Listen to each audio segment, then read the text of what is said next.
Let's all reconnect. This was designed to be a sprint, just a really quick way to tap into the conversations that we've been having all day, and to extend that into things that individually each of us can witness and can do to try to grow and amplify the value of the kind of work that we've been spotlighting today. So let's just really quickly try to get a sense of the things that came up for you, starting with those signals, right? What are the kind of signs or criteria that signal inclusion or exclusion for the kind of places that you came up with? Please, in the back.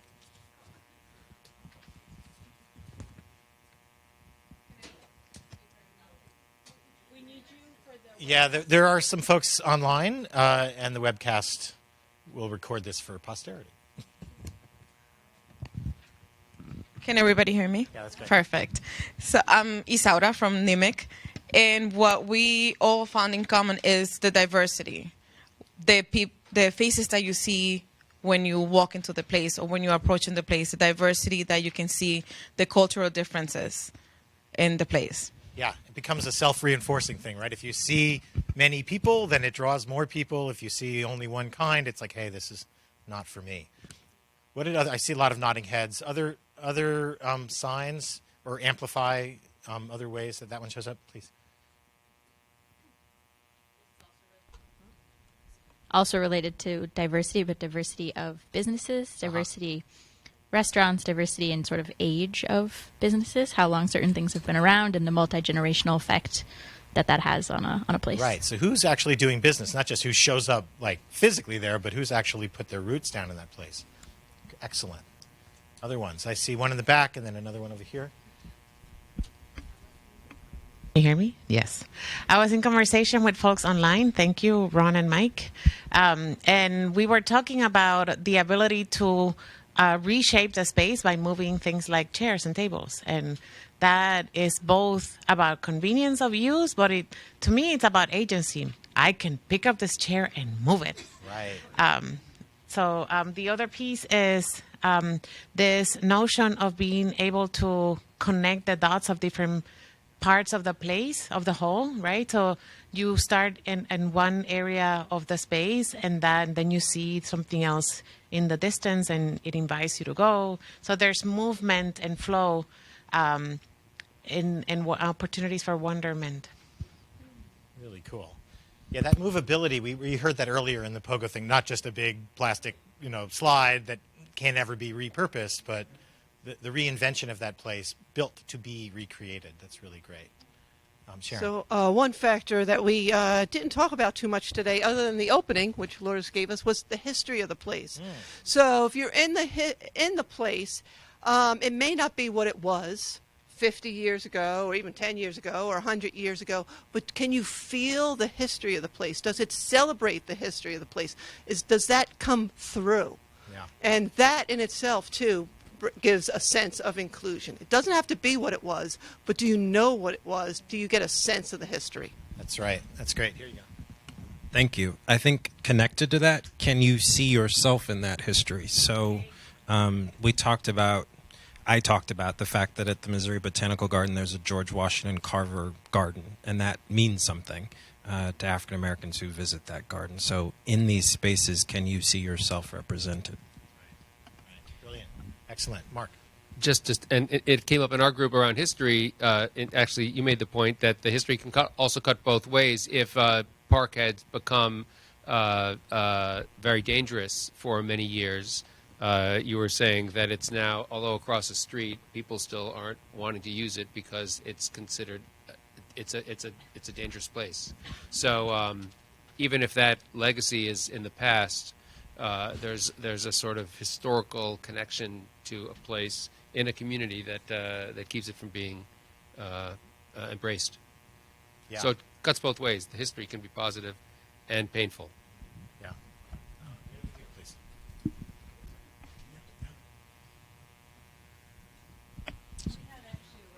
Point, which is that history and the people who support the history could be a little bit confining as well. So one of the things that we talked about in our group is there may be a need for some disruption to be more welcoming to newcomers, and particularly to millennials or others that may have different needs or interests in the space than it's historically been used for, and that you may find some barriers to change for those who really want to keep the place as it was rather than to expand its opportunities to be more rich and good for everyone. Right.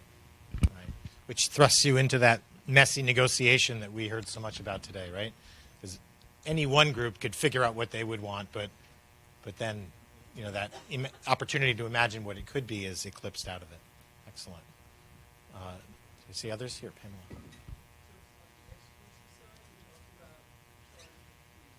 Yeah, right. Just the barrier of getting in there with money or getting to and then there. there are also places that have fences, like I forget that, was it Gramercy Park here in New York, or where you had to be a resident and have a key. The key, right? The key. Yeah, that certainly signals it. Right. Yeah. Let's turn to the prospect of engaging others, right? Was there another? Please hold it to your... Sorry? Hold the microphone. Hold the microphone closer. Okay. Transportation, in what sense? Accessibility, you mean? Right.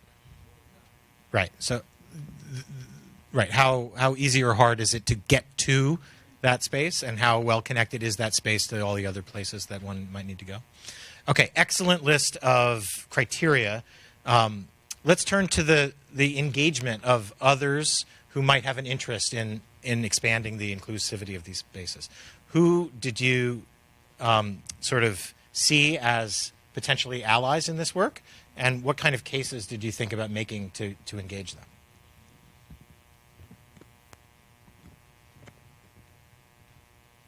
I know there may not have been a lot of time to get to this question, but we can do it now together. Lourdes and then Mayor Franklin. So one strategy that we used in Northern Manhattan to reclaim and reactivate Northern Manhattan parks was to have walking meetings, because it felt a little silly to talk about a place inside a conference room, which I understand is an irony because here we are. Yeah. And then ask 3 questions.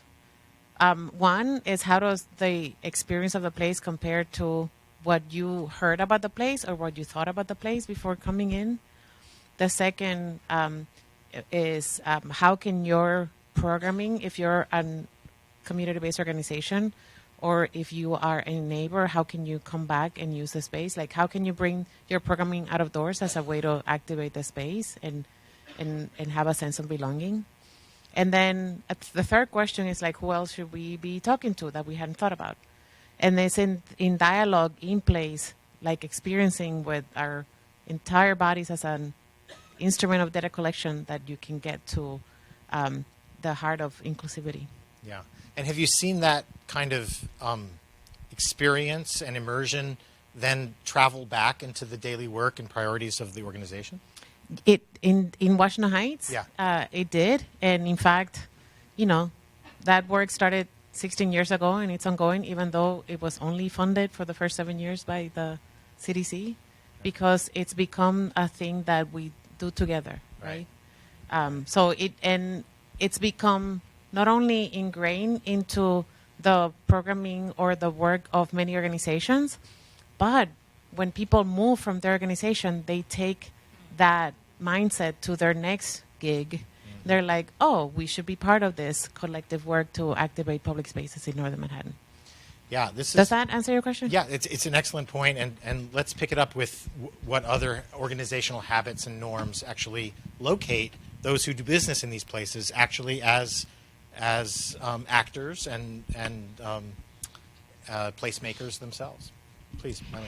So, Mylene Tufte from the state of North Dakota, and we talked about wanting all of these partners to connect with us for inclusivity, and also trying to have better understanding about the financial institutions. We listed banks here, but that there are many other players that come to influence and drive that from a financial component. The other thing that we talked a lot about was these nightmares that really talk about how to bring collaborations together and celebrate assets that might not be known about in the community that help drive more inclusiveness. That's good. Please, over here. Yeah, something that our group talked about was the impact that technology actually can have across different sectors. It was initiated with a conversation about the role of simply paying people, that people are unbanked. Is there an alternative through technology to facilitating payments? But then there are other questions and challenges that come with that. Do people actually have access to the technology? What about the privacy concerns and considerations? So it's something that's going to start affecting and touching all these different kind of elements for how people use and navigate the city, their communities, environment, tracking their health. I mean, there are all these considerations, and we have to start being more forward thinking about how technology is either a partner, or a player, or an impediment to some of the work that people are trying to do. Yeah, far back. Hi.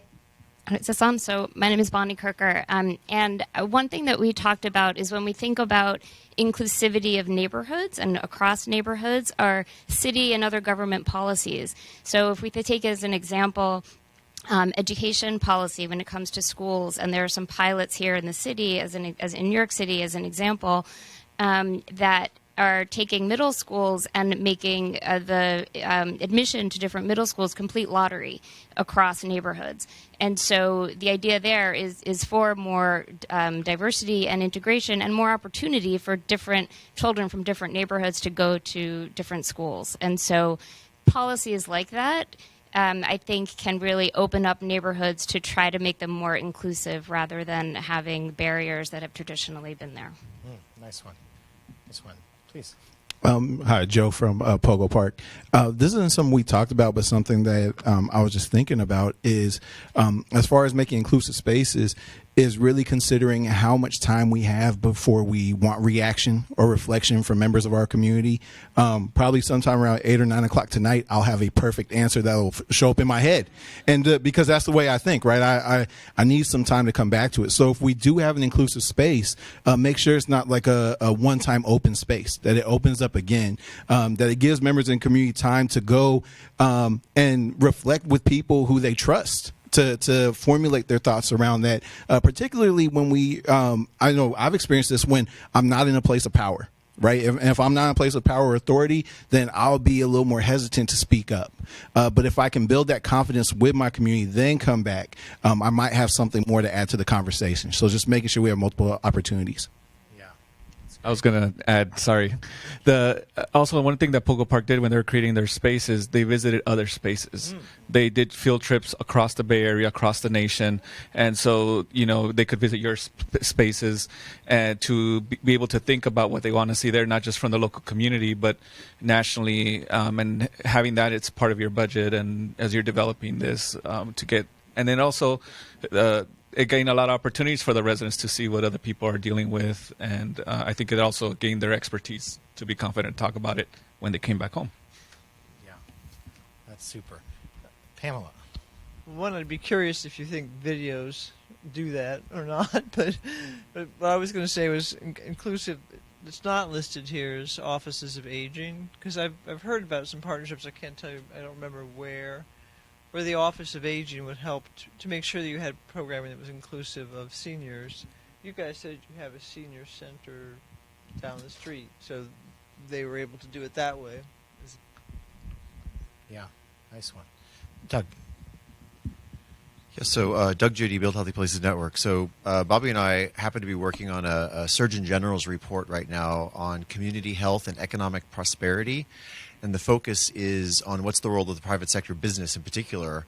And really it's making the case that it's almost a flip side, which is not having a healthy community costs businesses a lot in some cases. And so if having a healthy community saves you money, what is the role? What should businesses be doing to help make sure that's the case?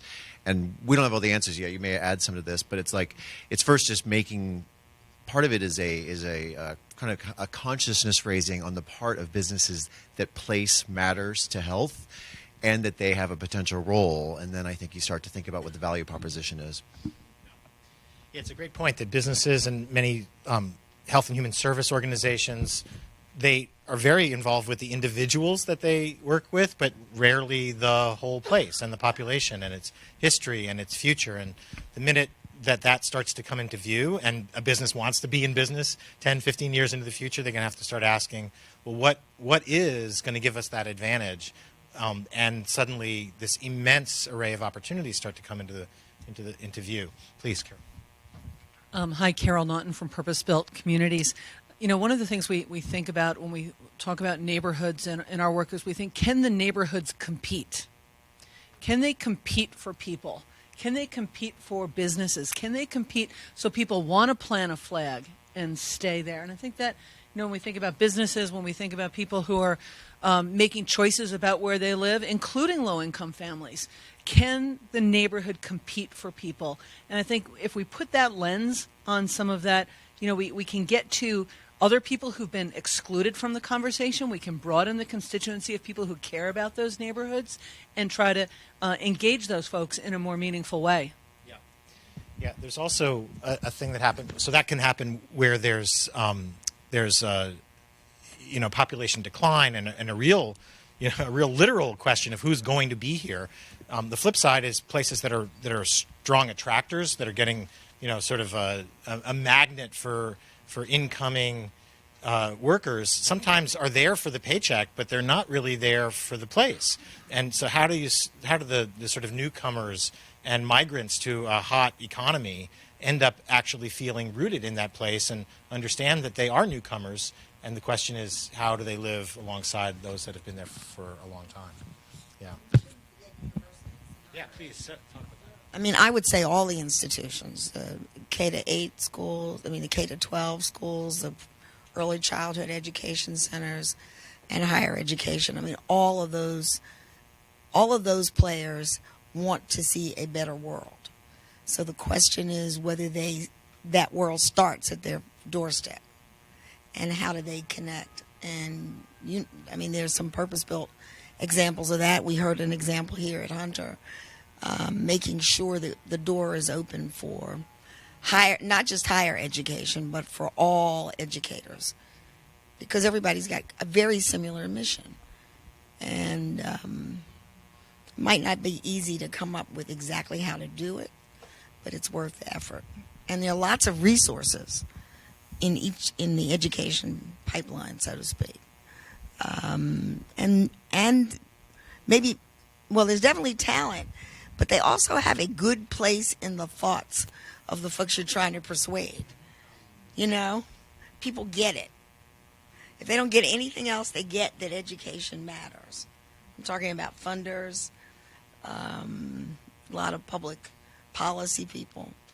So it's a good place to have a good partner.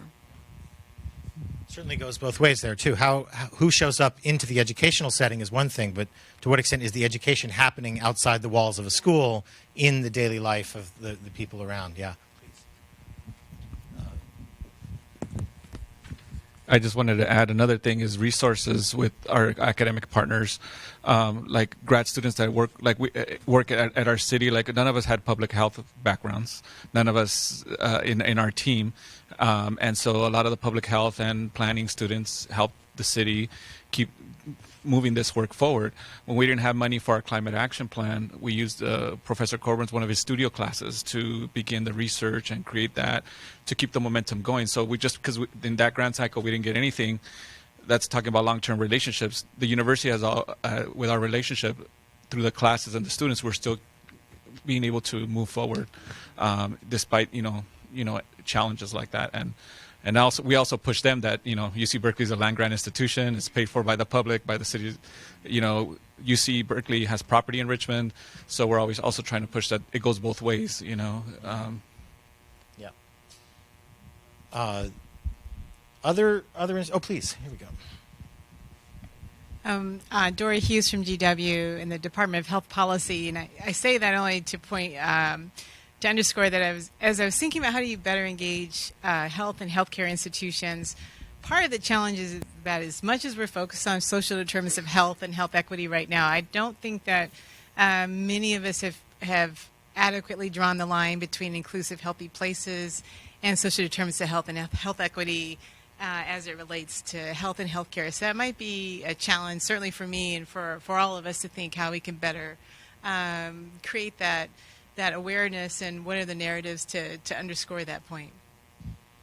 Yeah, this is a common predicament that you start looking upstream and you see the social needs of individuals, but not so much the structures and settings where those individuals are sort of exposed to adversity or opportunity, and that represents a very different kind of partnership, a very different kind of priority. It's a good one. Other ones here? This is already achieved some of the crowdsourcing goals of the session, but we can. So you had media on your list. So a couple of thoughts on that. I think I would just broaden that to just communications broadly, including local storytellers, and really making sure that they're part of the process and are partners. I think one of the things we have to do as we're thinking about narrative and thinking about this movement is to help other people help us, tell our stories better. And as we think about media, maybe there are opportunities for media to be in this room, hearing these stories, because I think we're really good at sending the press release out, like when the park is opening or the new thing is at the library, and that's great. We should keep doing that. But this is larger work, right? It has a larger impacts on community, and I think we could do a better job of amplifying the conversation we had here today about how it ties to transportation, how it ties to health outcomes, how it ties to racial equity. I think we could do a better job of making those connections to tell a bigger story, and media can be our partners in sharing that story. Please. I just want to build on that. A colleague of mine, a guy named Neil Baer, was a med school classmate, but went on to become a Hollywood producer, as one does. But he does storytelling. His work, he's actually a professor as well at, I think, USC, and is moving here to New York, coincidentally. But he weaves these types of stories, early on public health stories, but I'm thinking, what about these types of stories in mainstream primetime television as part of the background theme, getting these ideas across? And he actually wrote early on for ER. And if anybody's ever watched the old show or ER, there was a lot of stuff woven through, and that was quite intentional to tell some of these interesting stories that were all coming out of real things. And so I think there's some potential there, too, to the communications thought. Yeah, and there was a whole generation who did that on behaviors, showing the cops putting their seatbelts on, and that was very intentional on things that people could do individually. Harder to tell these stories of what we can only do in common, and what it really takes, a critical mass of organizations and people who really care about the place to end up becoming the protagonists of those stories, right? Let me tell you this is just funny.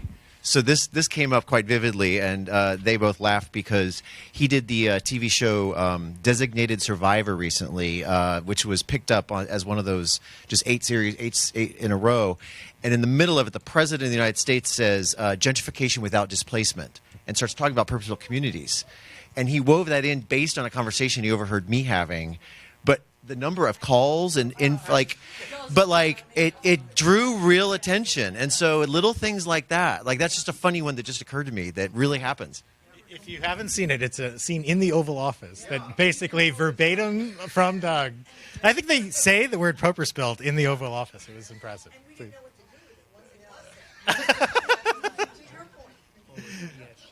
One or two more comments. And then we'll I was going to make a related point, because I think the emphasis that you're making is a really important one on communicating it in terms that some of these potential engagement entities can understand it.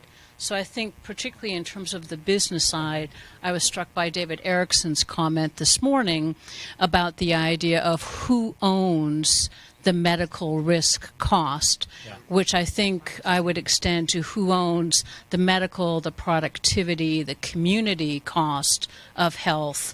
And then how do you not only get businesses to say, I own it, or some portion of it in terms of I can control and I'm responsible for it, but to then, just following up on your point, and probably in a way that probably won't involve multimedia, but probably a few graphics or something, is to be able to communicate to businesses, what is that cost?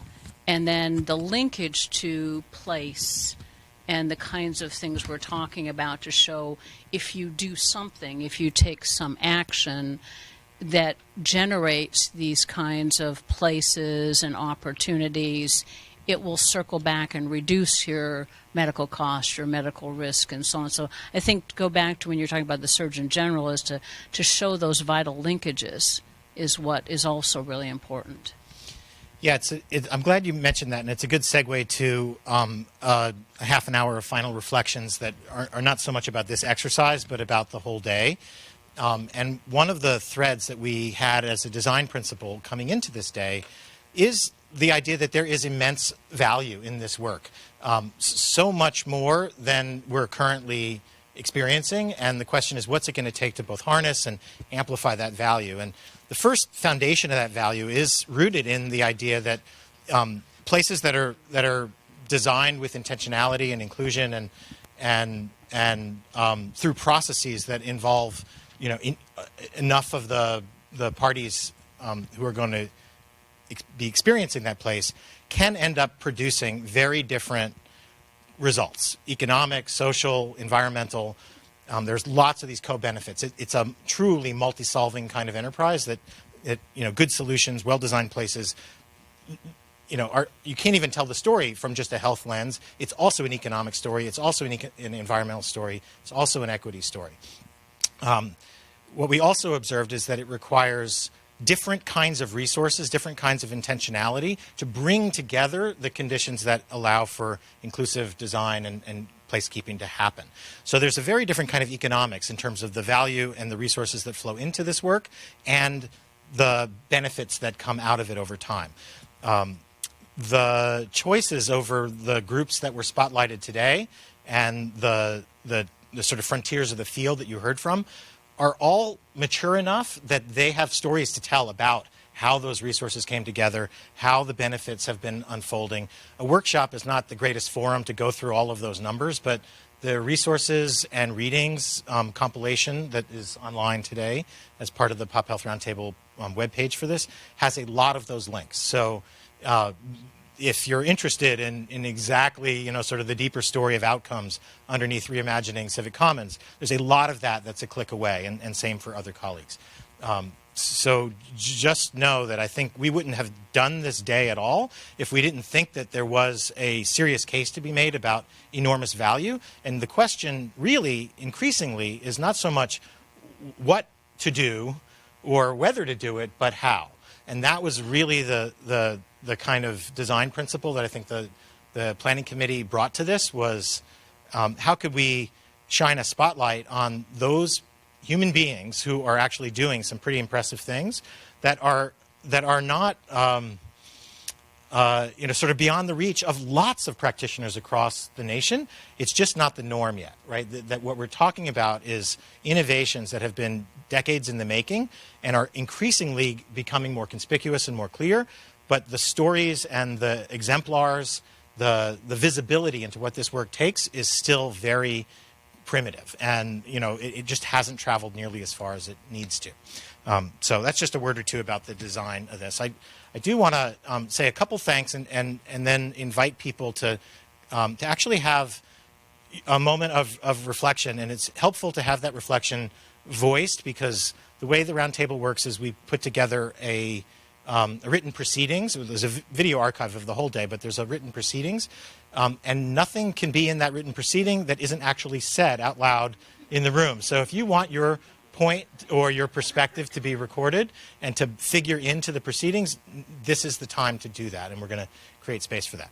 So while you're thinking of what that is, let me just say a couple more words. That I definitely want to thank all the speakers who took time and shared your talent with us. I know it's hard to sort of break out of the daily work and come and repeat stories that in many cases you've told in other places. So it's a real privilege to have gathered together and hear all that. What you've done is not only illustrate the nature of this work and how important it is, but you've humanized it, right? I think the people who've been in this room and the ones that have watched and more that will come will more remember this work and its significance because they heard it from you. And this can be very technical and technocratic work very often. It can get deep in the weeds on financing in a hurry, and those are important, but we do desperately need to humanize this so that mere mortals can feel like it's within their reach to do this work in their own spheres of influence. It's very apparent to me, and I've been a member of the Roundtable for a few years. We talk a lot about how health is more than healthcare, but very often it is card-carrying health professionals who are the ones doing that talking. And what happened in this room today, for the most part, was not card-carrying health professionals, but every one of the people we heard from are really very powerful stewards of health and well-being. We heard that word a number of times, that they're using their own individual actions and, more importantly, institutional changes to begin to actually commit for taking responsibility and working with each other to create conditions that everybody needs to thrive. And that's a very different kind of enterprise, and that expertise is not just a content expertise, it's really context expertise. And that was sort of here on display in plenty, so thanks for that. The idea that there's a lot of value in this work, that the people who design and finance and build communities really are the ones that are creating enormous influence. It was quite apropos, I think in the last panel, to reinforce the idea that opportunity will be squandered if it's not strong enough to really change the systems that are hundreds of years in the making or constantly getting recreated that actually divide and oppress and harm people. So this is not just like a neutral playing field and are we going to get better? There's competition for, will this be a future where people can thrive and prosper and participate? Or is it going to be one that is much more divisive, much more sort of alienating, where some people thrive and many others are left behind to struggle and suffer? And that's sort of the backdrop. We didn't spend a lot of time digging into what those systemic forces are, but they were right on the, sort of edge of the work that you saw in the foreground today. So thank you for the reminders to not forget that. There is something very special that happens when we put place at the center of this work. I said a moment ago that, lots of institutions are pretty much built on a transactional relationship with individuals, or even population health tends to be transactional in building programs and projects to deal with diseases and body parts or population groups. That's a very different thing when you start to put place in the foreground. Suddenly people get situated in places. It is a question of interdependence. It's a question of recognizing that we are unique people in a common world, and what are those legacies for living together, right? How are we going to shape our common world, even across the differences that we all bring to this? So let me just end with a couple things that will stand out for me. The animating sense of pride that I think I heard in every one of these stories that we heard today, that it begins with a sense of pride that then converts into a passion for either preserving what should be cherished, maybe being willing to leave behind in the past those things that are harmful, and being conscious about preservation and improvement, right? We heard that mix, and there's not a formula for that, but pride in a place, the potential that it holds, is somewhere in that mix between deciding what to preserve, and what to improve.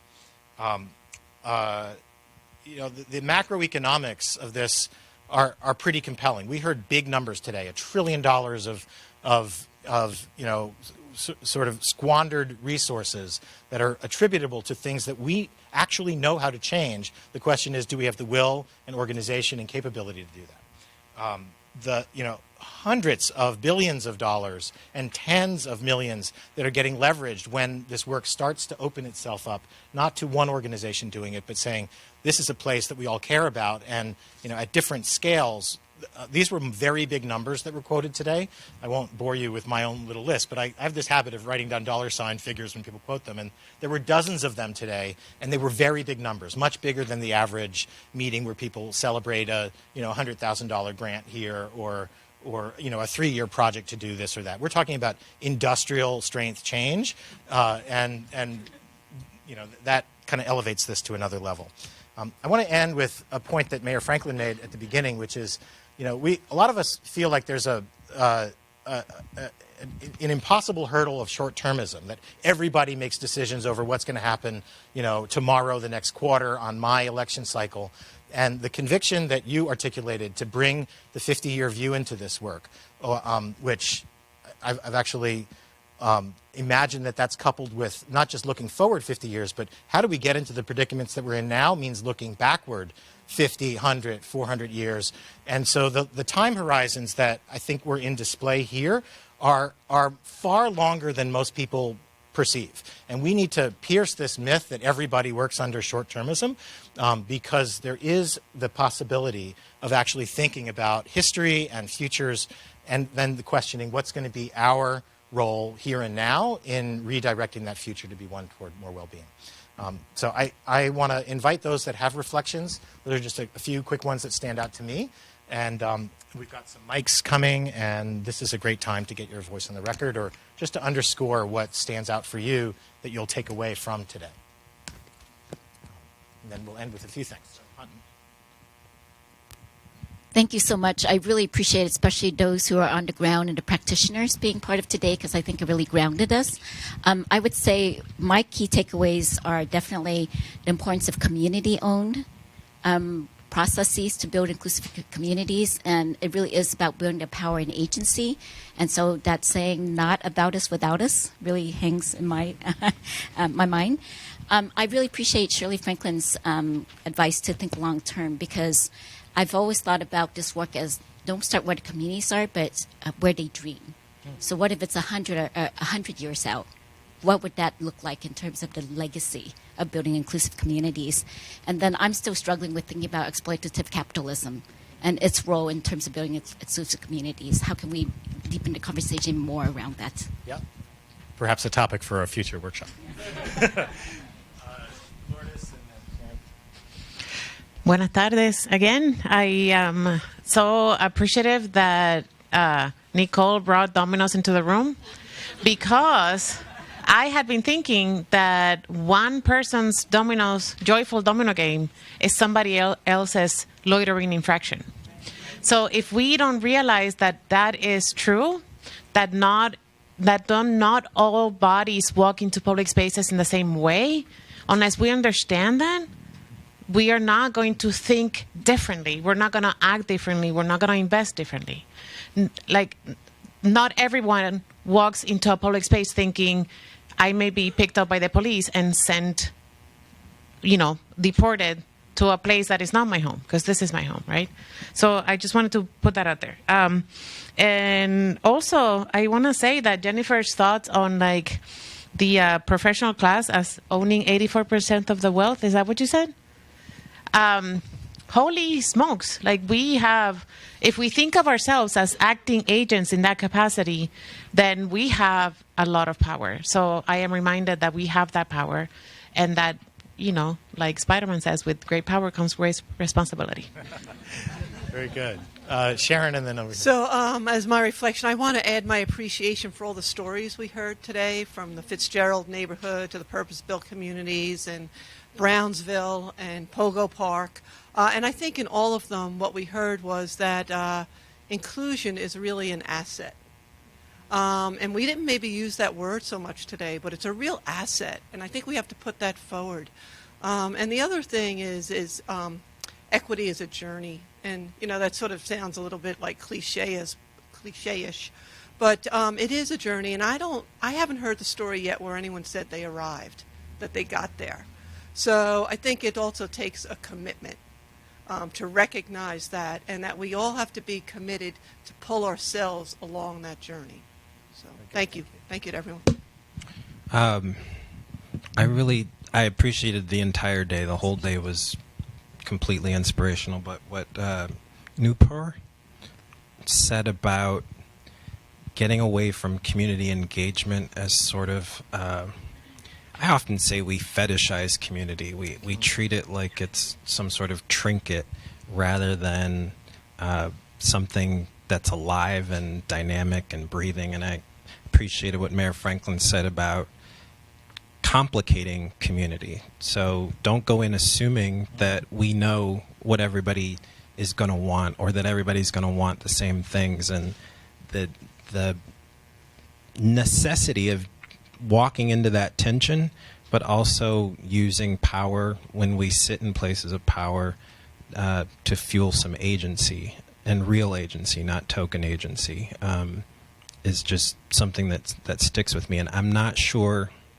we've built the conduits from that community intelligence and wisdom and knowledge about lived experience to some of those boardrooms and conference rooms. But I think building those conduits is the work that we have to do.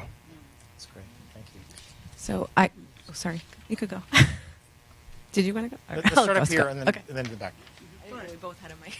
All right, just as a government worker, there were a lot of great things today, but I think one thing that was repeated that was that term Alexa used: how do we spark the imagination of diverse funders and different county agencies? Because it's probably the old way of doing things, like just hand out a pill versus work on a tenure. The awesome work that the Richmond's doing. Like, I think we as a group, we're still how do you make that case, that argument? How do you get people to shift their paradigm and their thinking? So I thought there was some good start, and I hope that dialogue continues.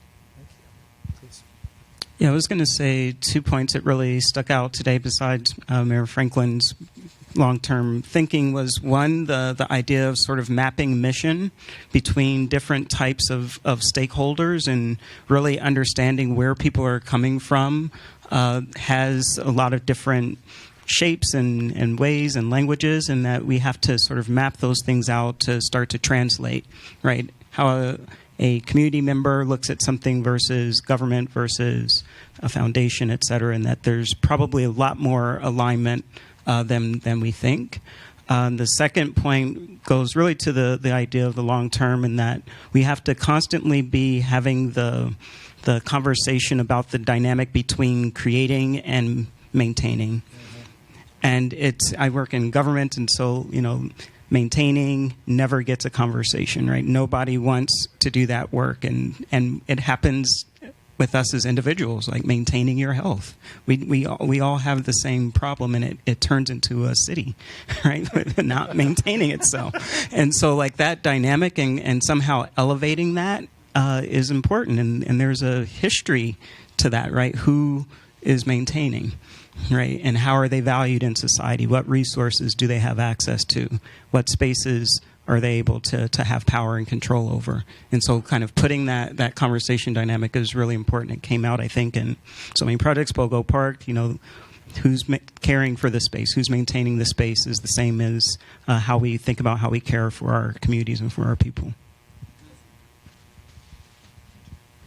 The 2 points that stuck out with me that were said by somebody else, but I think they're worth hearing again, is that making sure that we don't relegate equity to a conversation about community engagement, because it's so much more than that. And I think that it can easily devolve into something that gives us a sense that we're really taking significant action, when in fact we're not, simply because it is a journey and not a destination over a longer period of time.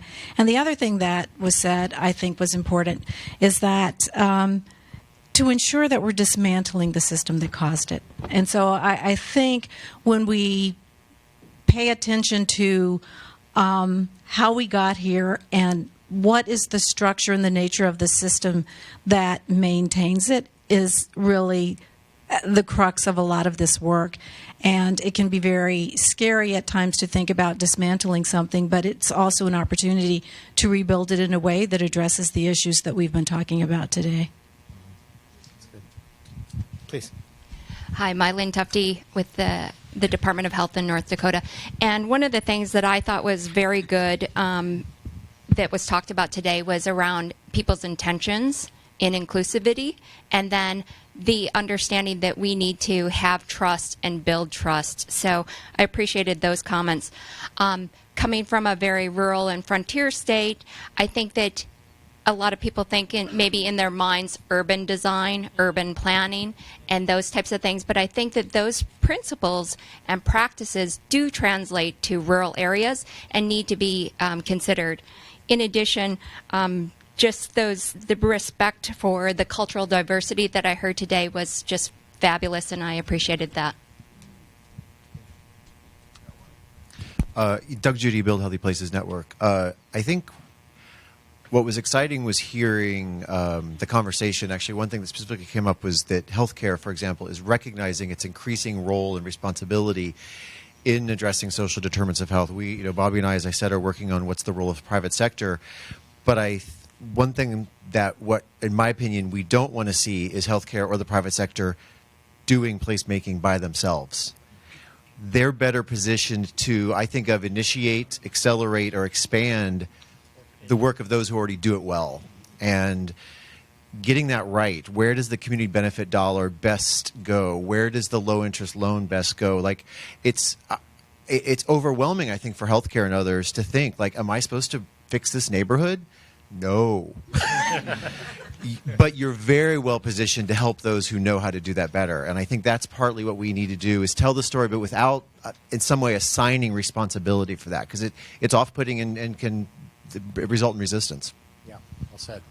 Please. Yeah, for me, another idea that's stuck in my head from the previous panel when they were beginning their discussion is that this is part of a movement. This is, for me, this is organizing, and that's a good thing. And what is our role to make spaces for other people? Make spaces for me. Before I came to this conference, I know that there's 2 people from Richmond that just moved to New York, so I'm like, I need to find people to connect with them here, and actually brought somebody here for lunch today. And then then somebody talked about Austin. We're like, we had another Richmond person just went to Austin, and people have these. I'm like, I need to connect them to that, and hopefully people feel the same way. When people come to California, that people have people that people could connect with to continue this work, because we're all mobile, but we're all working on similar things and similar communities. What with the Detroit example, we're like, should we even present? They already presented our work too, so which is great. This is what we're all working on. So just the responsibility of us, if we're self-reflecting, of making space for other people and connecting residents and colleagues across this movement. Other thoughts, one? Thank you, Dora Hughes from GW again. One of the points that I haven't heard mentioned yet, but I think that we heard repeatedly through all the different panels, was in addition to the effectiveness of their individual level interventions, there were also changes at the systems level. There were changes in terms of who was at the table, how decisions were being made, how projects were getting financed, how that financing was being shared across the different partners. And so I think that's a very important point to think at all the different levels of how the systems and structural factors in a community can change by way of these place-based initiatives.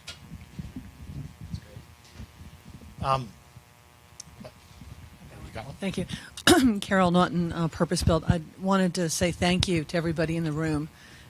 This has been a joy and an honor to be here with you. It is wonderful to have a day to step back from what we do on a regular day to think about this and learn from folks. I want to thank the Roundtable for thinking about creating such a diverse group to be here today, diverse in terms of race and ethnicity and gender and age and geography, in terms of profession. I mean, how seldom do we get to be in a room with this kind of diversity in all of its respects? So I wanted to say thank you. And my daughter would kill me for making this. I'm going to sound like a really old woman saying this, so you can say "Okay, boomer" to me if you want. But I wanted to say I am so inspired by the younger voices that we heard here today. Really, just so inspired and excited to think about the places that this next generation of leaders who care about these issues are going to take us. So thank you for letting me be a part and hearing some of this. Excellent. I got it. Okay. Hello. Yeah. I'm Daphne Lundy. I'm from New York City. I work for the Office of Resiliency. A thread that came up for me is just the concept of framing healthcare policy as all city policy. I think, particularly in sort of larger municipalities, that work gets relegated to certain agencies or departments. But, as somebody that's trained as an urban planner, I think it's profound to think about that healthcare policy work as all of our sort of mandates and efforts.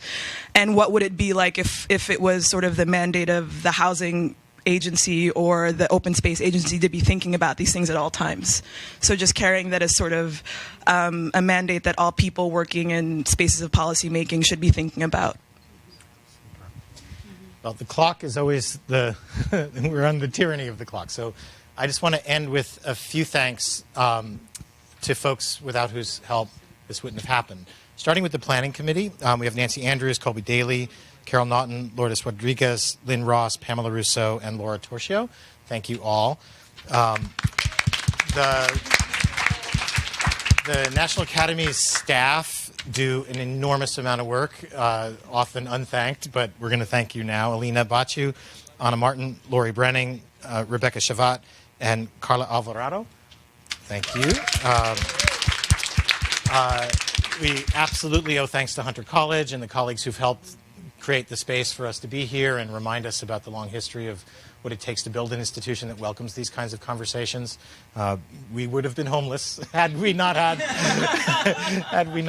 Hunter's help. So thank you to Hunter. And just a quick reminder: the materials from today, including the videos, well, some of them are available online right away. The video will be posted in 2 weeks, and tomorrow, if you registered, you'll get a quick survey that we take incredibly seriously. It's easy and fast, but when you see the email with the survey, please take a moment to give us your thoughts about it. It helps us decide what to do next and how well we did today. So thank you all. Travel safely if you traveled anywhere, and go forth ye and make better places.